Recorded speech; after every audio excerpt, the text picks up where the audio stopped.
ചെടിച്ചട്ടിയിൽ വളരുന്ന കോളിഫ്ലവർ ചെടിയുടെ ശിഖരം, അതായത് മണ്ണിനോട് ചേർന്നുള്ള ശിഖരം നട്ടതാണിത്. മുറിച്ചെടുത്ത് വേറെ സ്ഥലത്ത് കൊണ്ടുപോയി നട്ടതാണ്, വേറെ ചെടിച്ചട്ടിയിൽ. നേരത്തെ ആ ചെടിയുടെ തന്നെ ഒരു വലിയ ശിഖരം മണ്ണിനോട് ചേർന്ന് വളർന്നപ്പോൾ ലെയറിങ് ചെയ്തിട്ടൊരു വലിയ ചെടി ഉണ്ടായി. അത് പിന്നെ ചെടിച്ചട്ടിയിൽ നിന്ന് മണ്ണിലേക്ക് മാറ്റി നട്ടു. രണ്ടും നല്ല ഉഷാറായിട്ട് വളരുന്നുണ്ട്.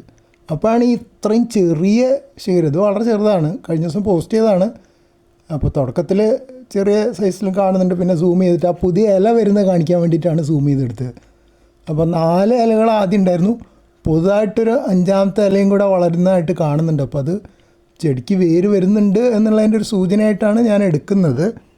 അപ്പോൾ പാതി വിജയിച്ചു എന്ന് വേണമെങ്കിൽ പറയാം, മുഴുവനായിട്ട് പറയാറായിട്ടില്ല. അതിൻ്റെ കൂടെ തന്നെ വേറൊരു കുഞ്ഞു ശിഖരം മാറ്റി നട്ടതാണ് ഇത് കാണുന്നത്. ഇതിൽ പുതിയ ഇല വന്നതായിട്ട് എനിക്ക് അങ്ങനെയായിട്ട് കാണാൻ പറ്റുന്നില്ല. ഇതിലാകെപ്പാട് 2 ഇലയേ ഉള്ളൂ. അപ്പോൾ ഇത് വളരുമില്ലെന്നൊന്നും എനിക്ക് ഉറപ്പില്ല. ഇത് അതേപോലെ തന്നെ 3ാമത്തെ ഒരു ചെടിയാണ്. അതിനിപ്പോൾ ഒരു ഇലയെ കാണുന്നുള്ളൂ, ഒന്നും കൂടി ഉണ്ടായിരുന്നു തോന്നുന്നു, ഉണങ്ങിപ്പോയോ എന്നൊരു സംശയമുണ്ട്. പക്ഷേ ഈ ചെടിയും നേരത്തെ തൊട്ട് മുമ്പേ കാണിച്ച ചെടിയും രക്ഷപ്പെടുന്നു പറയാറായിട്ടില്ല, ഉണങ്ങിപ്പോയിട്ടില്ല എന്ന് മാത്രം പറയാം. അപ്പോൾ സാധാരണ ഞാനിവിടെ കോളിഫ്ലവർ ചെടി ഉണ്ടാക്കാറ് മുഴുവൻ വിത്ത് നട്ടിട്ടായിരുന്നു. കാലാകാലങ്ങളായിട്ട് ഒരു 3-4 കൊല്ലമായിട്ട് അങ്ങനെ നടക്കുന്നുണ്ട്.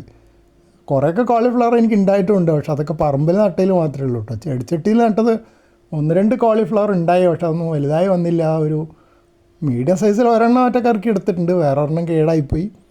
പറമ്പിൽ നട്ടതിൽ കുറച്ചധികം, ഒരു ഒരെണ്ണത്തിൽ ഒരു വലിയ കോളിഫ്ലവറും പിന്നെ കുറേ കുഞ്ഞു കോളിഫ്ലവർ സൈഡിൽ നിന്ന് ഒക്കെ ഉണ്ടായി. വേറെയും 2-3 ഉണ്ടായിട്ടുണ്ട്. അപ്പോൾ ആ ഒരു വിജയം കണക്കിലെടുത്താണ് പിന്നെയും കൃഷി തുടരുന്നത്. എവിടെ എത്തുന്നറിയില്ല.